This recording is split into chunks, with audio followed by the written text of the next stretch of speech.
3인 3색의 정치 토론. 삼색 정치 토크. 토요일 아침 2시간 동안 생방송으로 함께하는 CBS 주말 뉴스쇼 3부는 정치 토론입니다. 한 주간의 정치권 주요 이슈를 3명의 서로 다른 시선으로 토론하는 시간이죠. 삼색 정치 토크. 오늘 저 개인적으로 이 세 분 정말 기다렸습니다. 더불어민주당 김지호 대변인, 국민의힘 김종혁 전 최고위원, 개혁신당 김정철 최고위원 세 분 모셨습니다. 안녕하십니까? 네, 안녕하십니까. 반갑습니다. 네, 아니 제가 아까 시작할 때 정말 세 분 기다렸다라고 이야기했더니 김지호 대변인이 뭘 기다렸냐, 왜 기다렸냐라고 하셔가지고 이거 립서비스 아니냐라고 김종혁 최고위원께서 말씀하셨는데 립서비스 아니고요. 진짜로 저는 궁금했습니다. 이 한 주 동안의 굵직한 정치 현안에 대해서 이 세 분은 어떤 말씀을 하실까?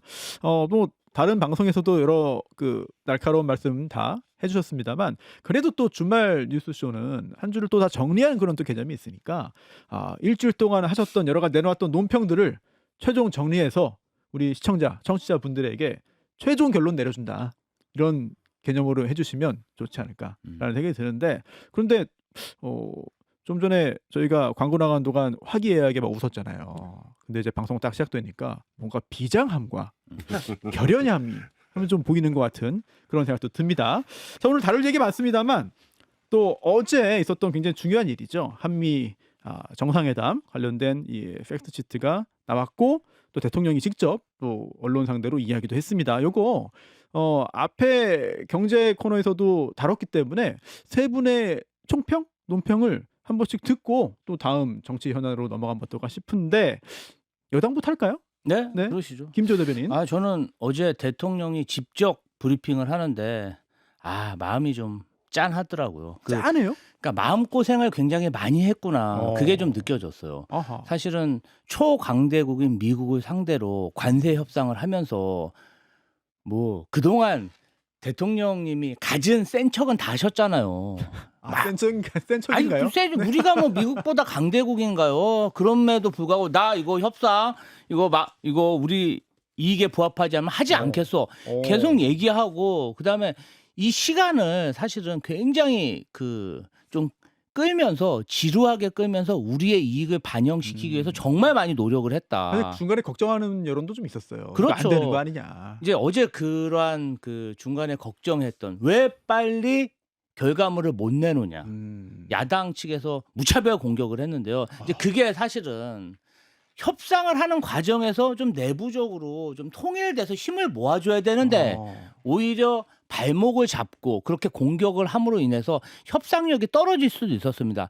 사실 정신적으로나 육체적으로나 그러한 것들이 좀 힘들지 않았나 이런 생각이 들고 네. 어찌 됐든 네. 미국과의 협상이 저도 썩 유쾌하지는 않습니다. 많은 돈을 투자해야 되고 미국에 일방적으로 유리한 조건이지만 동맹국들 사이에 있었던 그 협상 중에서는 그래도 우리가 선방을 했고 동맹국이 아닌 나라들 네. 뭐 대만이라든지 인도라든지 중국보다는 훨씬 나은 조건이기 때문에 저희 기업들이 세계 최대 소비시장인 미국에서 점유율을 높일 절호의 기회다. 열심히 한번 네. 해봤으면 좋겠습니다. 불확실성은 제거된 거 아니겠습니까? 네, 이렇게 선방했다라고 김지호 대변인 입장 주셨고요. 자, 국민의힘 김종혁 전 최고위원은 어떻게 보시는지 궁금합니다. 김지호 대변인이 뭐 대통령에 대한 립서비스는 다 하셨으니까 저는 뭐 네. 립서비스는 하지 않겠습니다. 그리고 그러나 그럼에도 불구하고 외교안보 문제에 대해서는 초당적 대처를 해야 된다는 게 제 생각이에요. 뭐 민주당이 과거에 전혀 그렇게 하지 않았다고 해서 뭐 우리까지 그렇게 할 필요는 없다라고 생각을 하고요. 고생하셨고요. 두 가지 정도 얘기하고 싶은데 첫째는 팩트 시트가 만들어졌는데 여기에 공란이 많아요. 구멍이 뚫린 게 구멍이 아직 있다. 결정이 되지 않은 것들이 많이 진행됨에 따라서 채워져야 될 부분이 많아요. 근데 트럼프라는 사람이 워낙 즉흥적이고 자기 멋대로기 때문에 앞으로 이게 어떻게 될지 또 모릅니다. 그러니까 계속 신경을 곤두세우고 가야겠다라는 게 첫 번째 하나고 네. 두 번째는 사실 이게 굉장히 우리 위기 상황이잖아요. 근데 우리가 뭐 과거에 굉장히 어려운 상황을 다 위기를 기회로 극복해 가면서 그렇게 살아온 민족이잖아요. 뭐 우리 민족의 저력이 있죠. 그렇습니다. 그래서 김대호 경제평론가 얘기하신 것 중에서 제가 들으면서 왔는데 이제 그 핵 추진 잠수함 있잖아요. 네. 이걸 우리가 잘 만들어서 그래서 미국으로 하여금 와 저기 진짜 대단하네. 야 우리 군함도 여기서 만들어야겠어. 이런 얘기 나와서 미국 군함을 우리가 건조할 수 있게 되면 그러면 그거는 굉장히 전화위복의 사례가 될 수도 있다. 그리고 이런 부분들에 대해서는 뭐 여야 따질 것 없이 네. 대미 어떤 그 협상에 있어서는 총력을 같이 함께 하는 게 좋겠다라고 생각합니다. 네, 이렇게 김정혁 전 최고위원의 평가 들어봤고요. 개혁신당 김정철 최고위원의 평가도 궁금합니다. 네. 일단은 뭐 정말 고생을 하셨다라고 생각을 하고요. 뭐 칭찬할 거는 칭찬하겠습니다. 일단 수출 투자나 이런 데 있어서의 예측 가능성이 눈에 띄게 좋아졌다는 점은 긍정적으로 평가할 부분은 확실한 것 같습니다. 근데 제가 말씀드린 이제 두 가지 부분이 있는데 네. 첫 번째는 어쨌든 지금 3,500억 달러가 이제 투자가 돼야 되지 않습니까? 그렇죠. 근데 그 투자와 관련돼서 물론 200억 달러로 한도를 제한하긴 했습니다만 네, 연간. 이제 중장기적으로는 국내 달러 유동성이 상시 부족한 상태로 구조가 고착화될 가능성이 있기 때문에 이 금융시장의 달러 프리미엄 상시와 같은 부작용이 뒤따를 수 있습니다. 특히 이제 우리가 미국 같은 경우에는 지금 스테이블 코인을 발행할 수 있도록 하면서 지니어스법을 통과시켰단 말이에요. 그럼 이게 되면서 달러에 대한 수요가 완전히 이제 판도가 바뀌면서 원화 약세가 계속 상시화될 수 있다는 점에 대한 부분 때문에 이 부분에 대한 구체적인 대응이 좀 필요할 것 같다라는 게 이제 첫 번째고요. 두 네. 번째는 그 핵 잠수함 건조 승인은 뭐 당연히 뭐 국가적인 입장에서 너무 칭찬할 만한 일인데 문제는 그 건조를 어디에서 할 것인가에 대한 장소적인 협상이 제대로 되지 않고 이견이 있는 대로 끝난 것 같습니다. 아, 그래요? 네, 왜냐하면 미국에서는 트럼프에서는 이게 미국에서 예. 마치 건조되는 것처럼 먼저 얘기를 했던 것으로 보여지고요. 근데 진짜 우리 정부는 또 한국 건조가 처음부터 전제였다. 네네. 뭐 그렇게 또 얘기는 하고 있어요. 그런데 이제 어쨌든 팩트 시트 내에는 그 내용이 담겨 있지 않습니다. 그렇죠. 그래서 이제 아마 구체화되는 내용이 나오게 되면 거기에서 한국의 협상력이 굉장히 중요할 것 같으니까 이 부분을 좀 당부드리고 싶습니다. 네. 네. 자, 이렇게 굉장히 좀 중요한 내용이고 또 앞으로 뭐 지금 일을 열심히 해서 또 여러 가지 결과를 내놨습니다만 앞으로 해야 될 것도 굉장히 많은 것 같아요. 네. 그래서 트럼프 재임 기간뿐만 아니라 앞으로 계속 미국과 우리와의 어떤 경제적인 또 안보적인 관계 어떻게 풀어나갈 것이냐 과제가 참 많고 이게 공직에 오르고 또 국가에서 중요한 일을 한다는 게 이게 단순히 뭐 권한만 행사하고 또 영광스러운 것뿐만 아니라 이게 진짜 부담도 있다. 정말 열심히 하지 않고서는 나중에 두고도 욕먹을 자리다. 이런 생각이 들기도 합니다. 자, 다음 주제로 넘어가겠는데요. 지금 댓글창이 이전에 1부 외신 국제뉴스하고 2부 경제 소식 전할 때와 온도가 달라요. 그때는 함께 그렇구나 듣고 의견 표출하는 정도인데 야 정치는 시작하기도 전에 광고 나갈 때부터 굉장히 격하게 격하게 반응들이 오고 가고 있습니다. 이미 댓글창에서도 시작도 하기 전에 자 대장동 항소 포기 논란 일주일 내내 큰 여러 가지 뉴스거리를 줬잖아요. 딱 일주일 전입니다. 지난주 토요일 새벽에 항소 안 했다라는 소식이 전해지면서 한동훈 전 대표가 아주 강한 비난을 했고 비판을 했고 그 후에 저희도 곧바로 이어받아가지고 자세하게 다뤘는데요. 일주일 동안 내내 이 얘기로 정치권에서는 공방이 펼쳐졌습니다. 자, 우선 이 노만석 권한대행도 물러났잖아요. 그리고 후임도 곧바로 또 임명이 됐습니다. 정부 그리고 또 여당에서는 뭔가 좀 검찰 기존 수뇌부와 선을 좀 긋는 그런 느낌으로 좀 보여지는데 지금 이 대장동 항소 포기 관련해서 일단 여당 입장은 사실 뭐 좀 이따 들어도 될 것 같아요. 야당에서 어떻게 보고 있느냐. 일단 전체적인 평가부터 한번 좀 듣고 싶은데 역순으로 좀 해볼까요? 네, 김정철 개혁신당 최고위원, 네, 또 법률가이시기도 네. 하고. 이번에 이 부분이 뭐 계속 논란이 되고 있습니다만 일단은 제가 말씀드리고 싶은 건 첫 번째는 이 항소 포기와 관련해서 만약에 제 의뢰인이 저한테 사건을 맡겼는데 제가 만약에 항소를 임의로 취하해 버려요. 1심에서 만약에 상당히 졌는데 제가 금융피해자 대리하는 그 피해자들이 수천 명 있는데 예를 들어서 소송을 하면서 이번에 소송 청구했다가 인용이 제대로 거의 안 돼가지고 20% 뭐 이거밖에 배상을 못 받게 되었다. 그런데 제가 항소를 임의로 취하합니다. 의뢰인들과 상관없이. 그럼 어떻게 되겠습니까? 이게 검찰도 마찬가지고 국가도 국민의 위임을 받은 거거든요. 그런데 그거에 대한 항소를 임의로 포기하고 이런 것들은 결국은 국민에 대한 배임 행위가 되는 것입니다. 그래서 이런 부분에 대한 문제점 확실하게 지적이 돼야 되고요. 두 번째는 왜 노만석 차장이 왜 사퇴를 합니까? 그러니까 그 검찰총장 대행이 사퇴를 하고 지금 뭐 법무부 장관은 자꾸 부인하고 있지만은 결국 이런 사태가 벌어지고 있다는 것은 뭔가 외압이 작동했다는 것은 거의 분명한 정황 증거로 보여진단 말이에요.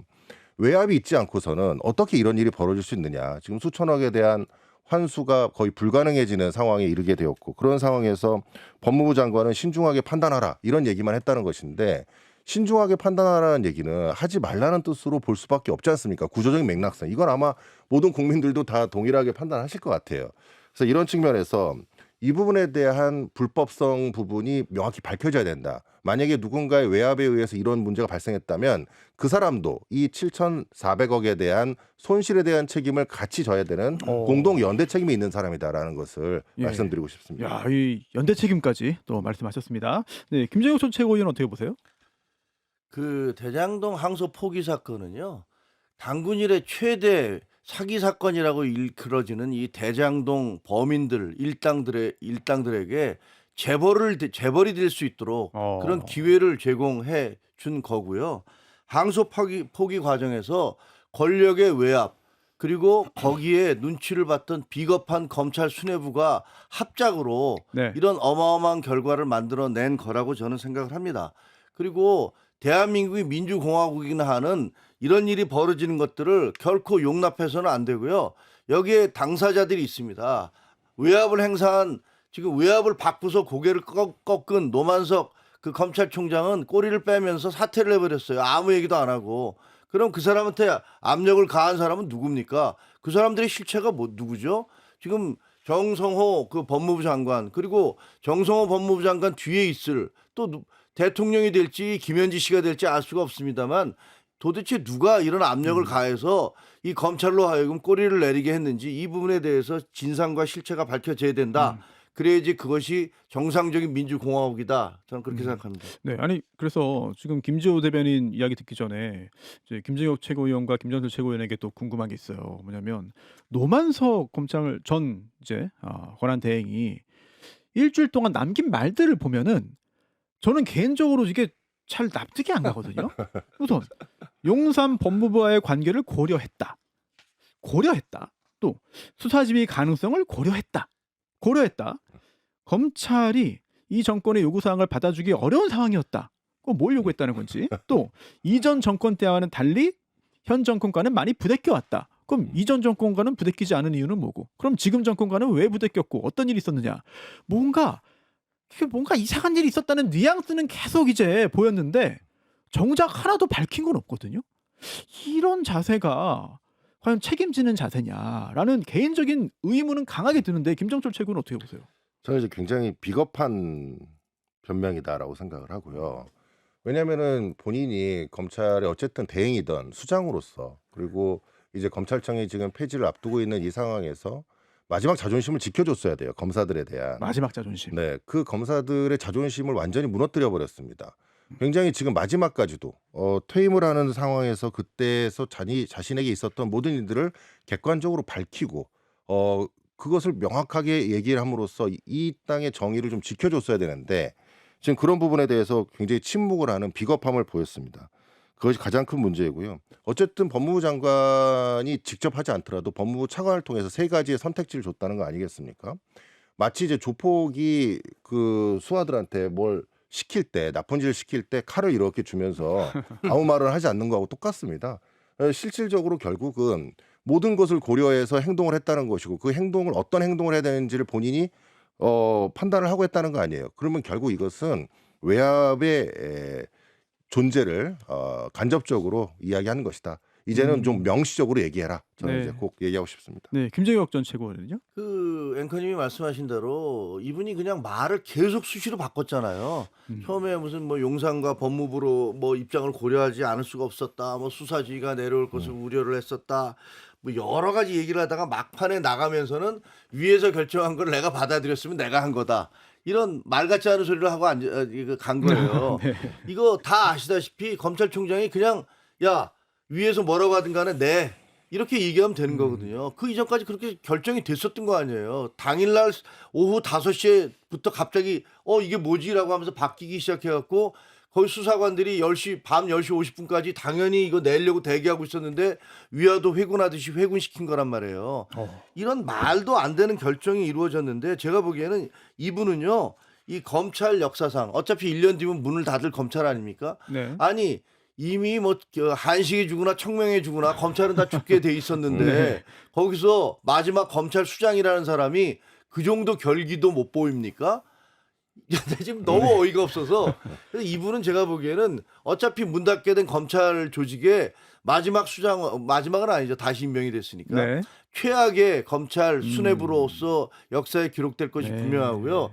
그건 역사적 평가고 이분에 대해서는 민형사상의 책임이 따라야 된다라고 생각을 합니다. 야. 왜냐하면 이분은 그 직권남용으로 그 성남시의 그 주민들, 성남 시민들이 받아야 될 7천억 원을 그걸 날려버린 거잖아요. 그러니까 이거 개인이 돈 물어내죠. 그래서 민사상의 소송, 성남시 이 사람에 대해서 민사상의 소송을 하시길 바라고요. 그리고 형사 부분에 대해서도 이게 뭐 아직까지 뭐 수사가 진행되고 있지 않으니까 모르지만 이 진실이 밝혀지면 거기에 대해서 책임을 져야 될 것이다라고 생각을 합니다. 네, 이렇게 야당 패널들의 맹공이 펼쳐지고 있는데 네. 여당을 대표해서 나오신 또 김지호 대변인 오랫동안 기다리셨습니다. 네. 네. 예, 이것도 잘 반박하셔야죠. 들었고요. 네. 일단은 김만배, 유동규, 정민영, 정영학, 그다음에 남욱 이런 대장동 일당들이 8년에서 뭐 7년, 6년, 4년에 형을 받은 것에 대해서 개인적으로 기쁩니다. 기쁘다요. 예, 기쁘다. 이 대장동 일당들이 어찌 됐던 징역형으로 단죄가 됐기 때문에 이 부분 관련해서 그리고 유동규와 이 대장동 일당들의 그 치밀한 그 공모 관계 이런 것들은 사실 검찰의 수사의 공이 크다. 저는 그렇게 생각합니다. 다만 다만 김만배하고 이 대장동 일당들이 뭐 1억에서 2억 수천만 원의 돈을 출자하고 수조억 원의 자금을 네. 끌어들여 가지고 이 대장동 사업에 하나은행 컨소시엄으로 낙찰이 돼서 사업자로 진행돼서 이 큰 돈을 벌었는데 네. 이 부분 관련해서 검찰이 제대로 정말 수사를 할 의지가 있었으면 하나은행 컨소시엄이 이 대장동 일당들을 뭘 믿고 이런 수조 원의 돈을 융통했는지 네. 그리고 사업 구조에서 하나은행보다 어떻게 이 대장동 일당들이 떼돈을 벌었는지 이 부분에 대한 수사가 있어야 되는데 예. 이 부분에 대한 수사는 없었고 수백 명 검찰 인력을 동원해서 있지도 않은 이재명 대통령과 대장동 일당 간의 관계를 밝히고자 지난 4년 뭐 한 결과가 네. 결국은 재판 결과에서는 천화동인 1호 428억은 이재명 당시 성남시장과 아무 상관없다. 이 판결이 됐다. 그래서 저는 이 검찰의 수사가 반은 성공했지만 네. 반은 실패했고 이 부분 관련해서는 검사들도 좀 책임을 져야 된다 이런 생각을 가지고 있고요. 네. 이제 학명 관련해 가지고 제가 좀 말씀드리면은 네, 검사들의 네. 조직적인 어떤 그 반발. 법무부 장관은 분명히 이렇게 얘기했습니다. 네. 합리적으로 신중하게 잘 판단해라. 신중하게 판단하라는 주체는 법무부 장관이 아니라 검찰총장 대행과 서울중앙지검장입니다. 그런데 강백신 검사가 있지도 않은 법무부 장관의 외압설을 제기하면서 야당에서 계속 공격하고 있죠. 저는 그거 이해합니다. 야당에서는 그런 공격해야죠. 그런데 국가공무원인 강백신이 네. 왜 자기가 듣지도 않고 출처가 불명한 그러한 허위 외압을 해서 이 정치 쟁점을 하느냐. 이 부분 관련해서는 네. 그래서 저희가 항명이라고 하는 거예요. 이거는 정치질을 한 거죠. 검사가 아니죠. 공무원이 이렇게 본인이 증거도 없고 공직자가 월급 받으면서 이럴 수 있습니까? 저는 이 부분 관련해서 강백신과 뜻을 같이 한 네. 검사장 18명 그리고 2%의 50명 가까운 글을 쓴 그 검사들 이 사람들이 노만석을 몰아낸 거 아니겠습니까? 외압은 우리가 행사한 게 아니고 이 검사들 50명이 노만석을 몰아냈기 때문에 네. 같이 사직해야 된다 이렇게 생각하고 아니 있습니다. 김지호 변호사 제가 지금까지 하는 과정에서 목소리를 제일 많이 네. 높이시는 거 보니까 제일 많이 긁히시나 봐. 안 긁힙니다. 아니 무슨 어디 저 도둑이 재발견인데 어디 아픈 데 있어요? 왜 이렇게 소리를 질러요? 아니 김정혁 전 최고위원이 굉장히 좀 네. 웃는 표정으로 네. 마지막에 좀 바라보셔가지고 어떤 생각을 하시는지 좀 궁금합니다. 아니 그 논리가 김지호 대변인 죄송하지만 그 대장동 그 범인들이 8년 뭐 이렇게 받아서 기쁘다고 하시는데 그 미국 같으면요 100년 200년형 받을 그런 범죄들이에요. 말도 안 되는 그 공익범죄 아닙니까? 이게 무슨 8년 10년 8년 6년 받았다고 기쁩니까? 그리고 이 사람들이요 항소 포기를 함으로 해서 불이익 변경 금지 원칙에 의해서 항소심에서는 더 이상의 형량이 올라가지도 않아요. 더 내려갈 거예요. 그럼 더 내려가면은 한 1년 이미 살았어요. 그럼 이따가 나중에 가석방 절반 지난 다음에 가석방 시켜줄 수도 있어요. 그것도 나왔잖아요. 나 3년 살면 나온다라고 나무기가 얘기했던 거 맞아요. 유동규하고 얘기했던 게 공개되지 않았습니까? 대통령 됐으니까 우리 챙겨준대. 3년만 살면 나온대. 3년 살고 1,000억, 2,000억 부자 되면요. 대한민국에서 99%의 국민들 다 그렇게 합니다. 이게 말이 안 되고 그다음에 두 번째 그 정성호 법무부 장관 처음에 뭐라고 그랬습니까? 난 몰랐다 그랬어요. 난 몰랐다 그랬다가 나중에 시끄러워지니까 그냥 신중하게 하라고 얘기를 했다라고 또 말을 바꿨습니다. 그 사실을 지적해 드리고 싶고요. 그다음에 그 이재명 그 대통령과 연관시켰다 검찰이 뭐 이런 얘기를 계속 하세요. 근데 지금요 우리가 얘기하고 있는 항소에 대한 거예요. 왜 항소를 하지 않아서 대장동 그 범인들에게 엄청난 그 금전적 그리고 형사처벌상의 이익을 안겨줬냐를 물어보고 있는 건데 여기서 이재명 대통령 우린 얘기도 하지 않았어요. 그런데 갑자기 무슨 이 재판과 관련해서 계속 민주당에서는 뭐 조작 수사 이렇게 얘기를 하고 있어요. 그래서 그거야말로 도둑이 재발견인 거 아니냐라는 생각이 들고 두 가지 민주당에서는 조작 기소라고 주장해요. 그런데 정성호 법무장관이나 김지호 지금 대변인은 잘된 수사다, 잘된 재판이다라고 얘기를 합니다. 뭐가 맞는 겁니까? 제가 이제 답변 드려도 되나요? 뭐 하세요. 절반의 성공이라고 했지. 제가 언제 잘 됐다고 했습니까? 아니, 제가 법무부 장관이 그렇게 말씀하셨어요. 아쉬운 부분도 있다고 제가 말씀드린 부분이고 법무부 장관이 그렇게 장관도 아쉬운 부분이 있겠죠. 그런데 있겠죠? 이 부분 관련해 가지고 사실 보면은 검찰이 엄청난 인력을 동원해 갖고 엄청난 비용으로 이 수사를 하고 재판을 했는데 결과가 아니 그러면 왜 무죄를 받았습니까? 아니 결과가 행복하다면서요. 7,400억 원이라면 7,400원 제가 이 사람들이 형을 받아서 그랬다 그랬지 이 사람들이 돈을 벌어서 행복하다 그런 겁니까? 그 왜곡하시면 안 되죠. 그리고 이 7,400억 중에 재판부에서 인정한 배임 액수가요 1,100억이에요. 제가 아까 하나은행 컨소시엄도 말씀드린 네. 게 이 당시에 2015년 6월에 부동산 경기가 좋을지 나쁠지 확실치 않았습니다. 이득을 볼지 안 볼지. 그러면 하나은행 컨소시엄이 수조 원의 돈을 들여갖고 이 개발 사업을 했을 때 위험을 끌어안았는데 이 위험은 하나은행이 안고 정작 사업이 된다니까 돈은 이 대장동 일당들이 다 벌어간 거 아닙니까?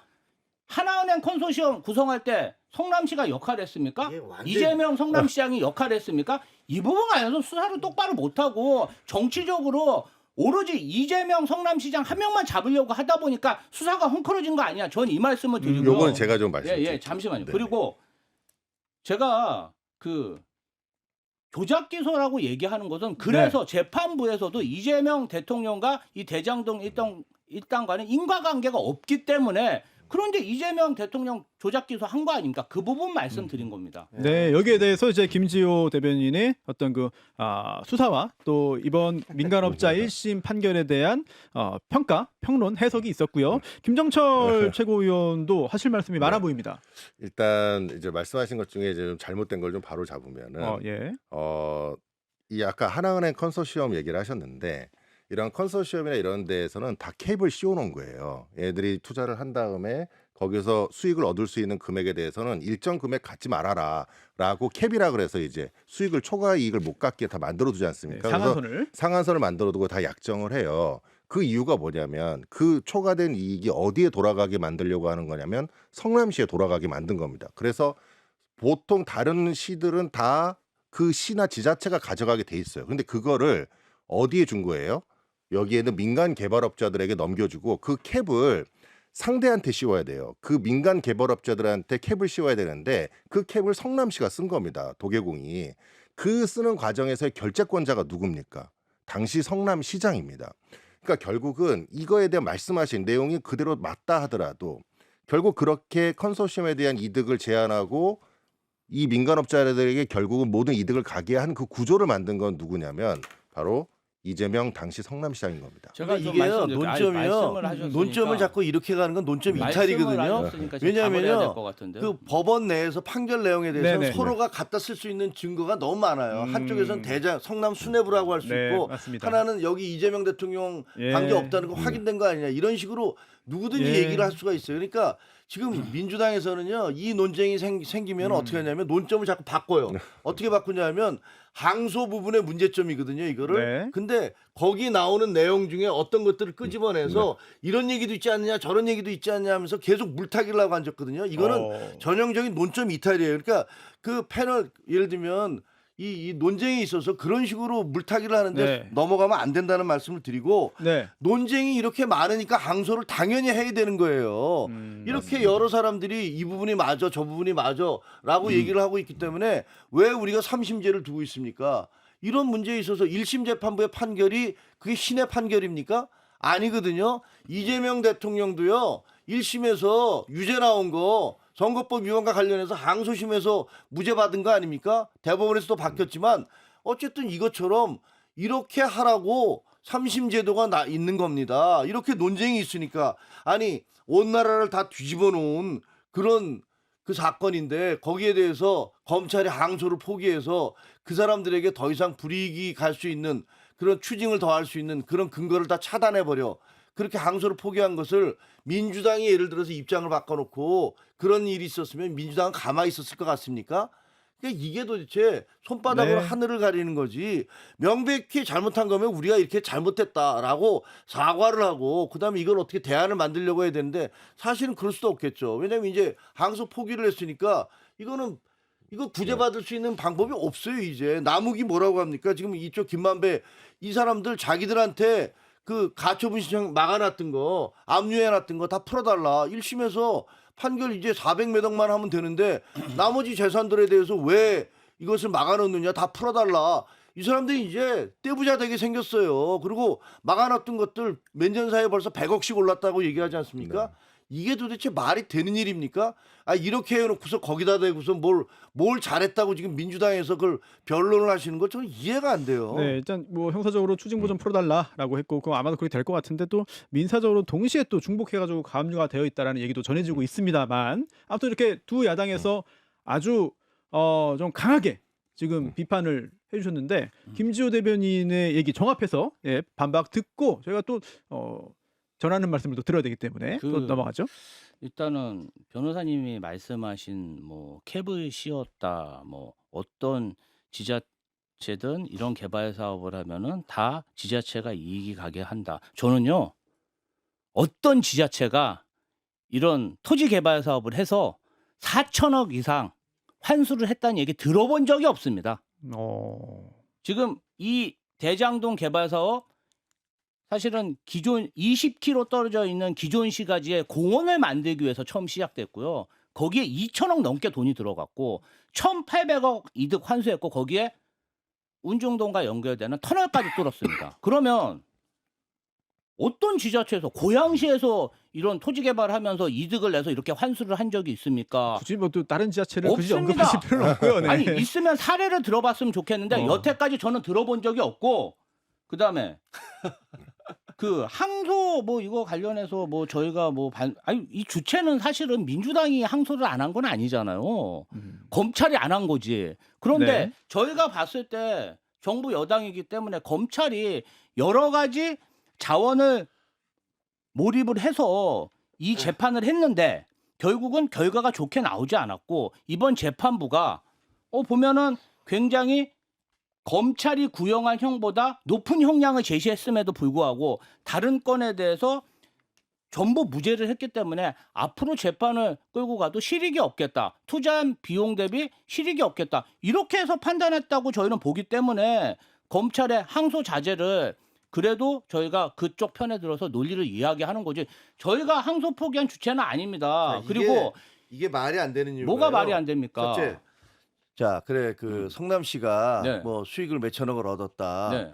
자 남욱이요 8,900만 원 투자해서 1,000억 수익을 가져갔어요. 네. 그리고 김만배도 1억 2천만 원인가 1억 1천만 원에서 1,200억인가 배당금 받아가요. 그 왜 하나은행 얘기 안 하십니까? 얘기 들어보세요. 하나은행 얘기를 하셔야죠. 아니, 그러니까 저희가 이런- 하나은행 소개시켜줬습니까? 이렇게 이게 하나은행이랑 이게 무슨 상관이야? 항소 관계예요. 하나은행이 돈을 댔으니까 그러니까 된 거 아니에요. 아니 저희는 천화동인 성남시가 천화동인 1호랑 개발 계획을 한 게 아니라 하나은행 컨소시엄이랑 개발 계획을 한 거 이 아닙니까? 세상에 어느 사업을 할 때 그 개인들 그 은행에 그 대출 안 받고 몰라요. 그 민주당에서는 자기 현금만으로 아파트 사라고 하니까 그런지 모르겠는데 어느 건설 사업에서 은행과 같이 하지 않는 사업이 어디 있어요? 그러니까 그거를 얘기하시는 거는 지금 이 논점과도 아무런 상관이 없는 거고 지금 제가 말씀드린 네, 것은 간에 해서 본 예. 거지. 그걸 왜 저한테 아니, 그러니까 물어보십니까? 성남시에서 돈을 성남시에서 얻었다고 하나은행 하지만 소개시켜줬나요? 아니, 그러니까 성남시와 상관없이 이 본인들이 이렇게 엄청난 수익을 얻게 됐다는 걸 먼저 말씀을 드리고 두 번째 검찰이 한 거 아니냐. 검찰이 5시까지 그리고 그날 저녁 8시에 입장이 바뀌었다는 거 아니에요. 그날까지 검찰총장은 당연히 이거 항소하는 거지라고 생각을 하고 있었고 다 그렇게들 항소하는 걸로 알고 있었어요. 그게 뒤집어진 거 아니에요. 왜 뒤집어졌냐고요. 아니 검찰이 했다고? 검찰은 그날까지 검찰총장은 당연히 항소하는 걸로 알고 있었고 그다음에 수사관들이 가서 항소장 내려고 하고 있었고 그러다가 저녁 8시 이후에 야 잠깐 대기해봐 라고 해서 11시 50분까지 기다리고 있다가 이거 뒤집어진 거예요. 아니 그 김경수 얘기를 하고 의원이 있는 건데. 검찰총장 대행이 자기가 결정해서 했다고 얘기하는데 그리고 서울중앙지검장도 본인이 결정해서 하지 말라고 지시한 거 아닙니까? 그러니까 검찰총장이 정성호 언제 법무부 장관이 자기가 했다고 지시했습니까? 그랬어요. 정성호 법무부 장관 지시했어요? 용산과- 아니잖아요. 용산과 네, 법무부 아니잖아요. 눈치를 봤다고 얘기하고 법무부가 있잖아요. 수사 지휘를 했습니까? 아니잖아요. 수사 팩트가 지휘를 하면- 틀린 말씀을 하세요. 수사 지휘를 하면 오히려 비겁하지 않죠. 내가 공적으로 문서로 수사 지휘를 해서 내가 보기에 이건 옳지 않아. 그러니까 이거는 그 항소하지 마라고 지시를 하면 오히려 당당하죠. 왜 안 한 걸 그렇게 했다고 안 네, 잠시만요. 하십니까? 잠시만요. 아니, 안 했잖아요. 지금 음성이 겹쳐가지고 네. 잘 안 들릴 수가 있어요. 저희가 현장에서 그러면 다 들립니다만 이게 라디오로 나가고 이러면은 잘 안 들릴 수가 있어가지고 그 부분 좀 걱정이 되고요. 일단 항소 포기 여부에 대한 어떤 법적인 정치적인 평가가 있겠고 그리고 또 그 항소를 검사가 하지 않도록 누군가 외압을 행사했냐 여기에 대한 또 증거가 있냐 또는 뭐 이게 꼭 증거가 필요하냐 이미 나온 것만 봐도 다 확인되는 거 아니냐 뭐 이런 입장이 있을 수 있는데 김정철 최고위원의 얘기 짧게 듣고 네, 짧게 예, 하겠습니다. 광고로 가죠. 저는 마지막으로 이제 범죄 수익 환수를 하는 거에 대해서는 동의를 하실 거 아니겠어요, 그죠? 그런데 어쨌든 범죄 수익 환수와 관련돼서 지금 법무부 장관도 얘기하기를 민사 소송으로 하면 된다. 민주당 패널분들도 다 그런 얘기 하시더라고요.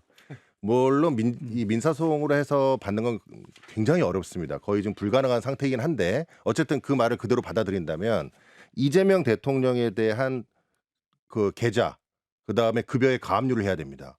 왜냐하면 이미 지금 2024년 11월에 성남시 도계공에서 손해배상 청구 소송을 했어요. 이재명 그 당시 대표를 대상으로 해서요.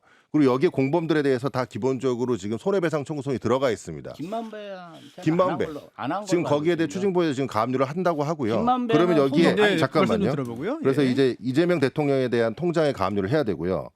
왜냐하면 이재명 대통령 어쨌든 거기에 결재권자로 사인을 했기 때문에 공범자로 형사 판결이 확정되지 않더라도 민사상으로는 불법행위 책임에 대한 공동연대 책임을 질 수 있습니다.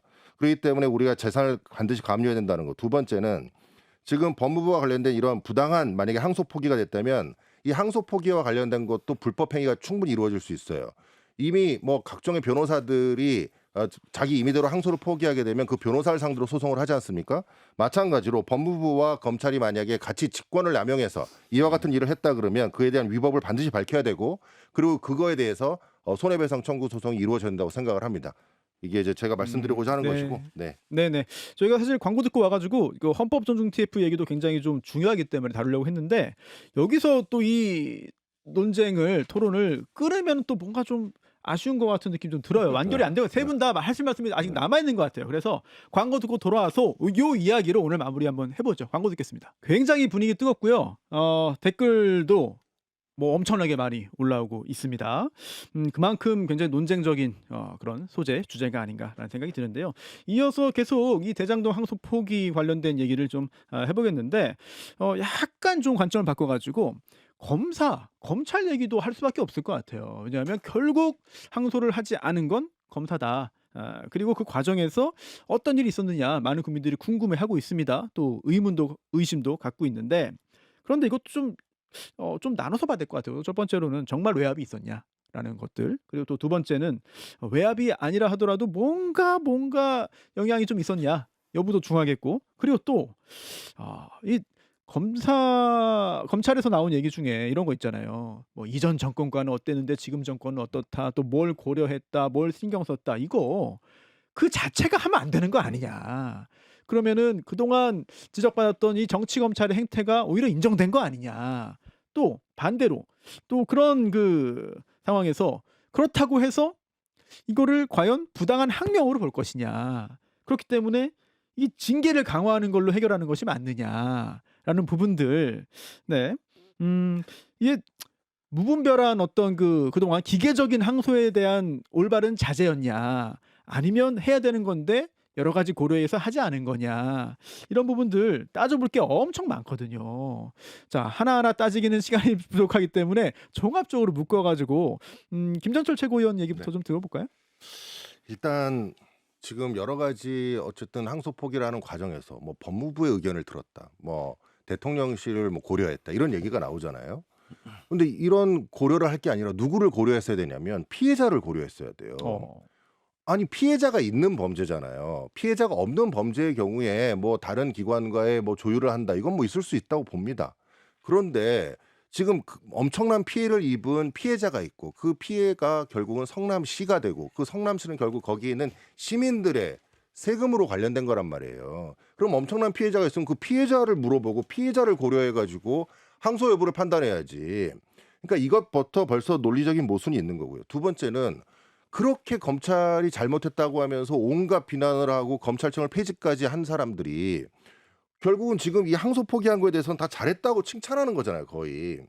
지금 이게 말이 되냐 이 말이에요. 그러면 자신들의 말을 듣는 거는, 자신들의 이익이 되는 거는 칭찬하고, 그렇지 않은 거는 온갖 비난을 쏟아내고 개혁해야 된다는 미명하에 검찰청을 폐지까지 하고, 이게 정말 말이 되느냐. 저는 너무 국민의 한 사람으로서 개탄스럽고요. 법조인의 한 사람으로서도 굉장히 개탄스럽습니다. 네, 시간이 한 3분 정도 좀 넘게 남았는데 김지호 대변인이 조금 전에 그 김정철 최고위원의 얘기에 대해서 짧게 반박을 해주시면은 그 다음에 김정일 최고위원 얘기 듣고 다시 반박할 시간이 있을 것 같아요. 예, 아니 저는 지금 김정철 변호사님이 최고위원님이 저희 대통령에 대해서 네. 범죄 혐의가 있기 때문에 민사소송으로 아니, 범죄 혐의라고 아니, 얘기 안 했어요. 가압류를 해야 된다. 가압류를 해야 되고, 아니 손해배상 그게 청구를 손해배상 청구를 현직 대통령에게 하라는 얘기잖아요. 이미 했습니다. 예, 그 전에 했죠. 그리고 네. 재판이 중단됐죠. 자, 개혁신당의 당 대표가 국민의힘 당 대표 때 공천 준 성남시장, 국민의힘 소속 성남시장이 이 대장동 일당들에게 소송건 액수가 5억 1천만 원입니다. 아니 그렇게 그러면 그건 일부 청구예요. 범죄자에 대해서 정말 생각이 깊고 이러면 5억 1천만 원 했다는 게 말이 되면, 여기에 제가 언론에서 확인하니까 김만배는 빠졌더라고요. 그리고 돈 한 푼 안 받은 이재명 성남시장 넣어가지고 결국은 이 재판이 중단된 거 아닙니까? 이 부분 관련해서 그러면 국민의힘에서도 뭔가 범죄 환수를 하기 위해서 노력을 해야 되는데 어떤 노력을 했나? 저는 그렇게 큰 노력을 안 했다고 보고요. 그다음에 수사 관련해 가지고 이 지금 뭐 항명이냐 항명 아니냐 뭐 이 부분 관련해서 저희가 말씀드리는 건 뭐냐면은, 아니 정치권에서는 그런 얘기 의혹 제기할 수 있어요. 미심 적으면 의혹 제기해야죠. 그런데 왜 검사가 법무부 장관이 안 했다는데 증거도 없이 강백신 검사가 그 밤에 법무부 장관이 외압을 해서 이 항소가 취소됐다, 이렇게 일방적으로 주장할 수 있나요? 그거 자체가 항명이고, 그 의견을 그대로 따라서 나머지 50여 명의 검사장과 지청장들도 항명을 했기 때문에 이 부분 관련해서는 징계 필요하다. 징계가 필요해요. 왜냐하면 윤석열 전 대통령 관련해 가지고 구속 취소됐을 때 검찰이 항명했습니까? 김건희 씨 수사 받을 때 핸드폰 반납하고 이랬을 때 검찰이 항명했습니까? 왜 선택적으로 반발하고 선택적으로 항명하냐 이거예요. 네. 본인들이 정치인이에요? 요거 팩트만 하나 바꿔 반박을 하나. 짧게요. 짧게 부탁드립니다. 짧게. 왜냐하면 예. 지금 말씀 공사에서 이미 2022년도에 김만배와 남욱을 상대로 민사소송을 제기를 했고요. 손해배상의 액수는 4,895억 원에 대해서 청구를 했습니다. 다만 일부 청구라 그래서 인지대가 많이 나가기 때문에 5억 1천만 원을 일부 청구를 한 것이고 2024년도에 이재명 대표 그다음에 공범 정진상, 유동규, 정영학, 정민용에 대해서 또 소송을 추가로 청구한 것입니다. 그러니까 그 부분에 대해서는 네. 지금 사실관계가 잘못됐다는 거. 네네. 저 김정욱 최고위원 이야기 듣고 오늘 뭐 마무리해야겠네요. 예, 이게 검사 징계한다고 그래요. 항명했다고. 뭐 1년 뒤에 망가지 뭐 문 닫을 검찰이고 솔직히 검사들 징계를 어떻게 하든지 국민들은 상관이 없습니다. 알아서 하시죠. 근데 이 문제가 된 것이 검사들이 항명을 해서 문제가 된 게 아니라 국민들이 항명을 해서 국민들이 항의를 하기 때문에 문제가 된 거예요. 자, 그러면 민주당 국민징계법도 만드세요. 국민들 그렇게 떠들고 항의하니까 검사들뿐만이 아니라 국민징계법 만드시라는 말씀 드리고요. 이게 도대체 R&D 예산 삭감한다고 그래서 윤석열 전 대통령 때 카이스트 학생 입 다물고 입 틀어막고 끌어낸 거하고 뭐가 다릅니까? 입틀막. 이게 입틀막 아닙니까? 이게 검사들 입틀막 해갖고 진실을 가리려는 그런 태도 아니세요? 그리고 이 논리적으로 얼마나 말이 안 되는지 보세요. 아니 지금 항명이라는 게 뭡니까? 정당한 명령에 대해서 거부하는 게 항명이에요. 그런데 검사들은 이거 전부 다 항소해야 된다고 얘기했는데 위에서 하지 말라고 한 건 외압입니다. 이게 어떻게 거기에 항거하는 것이 항명입니까? 그러면 그 논리대로 하자면 윤석열 전 대통령이 비상계엄했어요. 비상계엄하면서 자기 밑에 있는 부하들한테 야 어디 들어가. 그 선관위 들어가고 그다음에 국회 들어가라고 얘기했는데 거기에 대해서 상당수의 그 군인들은 야 이거 이러면 안 되는데 라면서 주저주저했습니다. 그 사람들 다 항명입니까? 민주당 그 사람들 항명이라고 얘기합니까?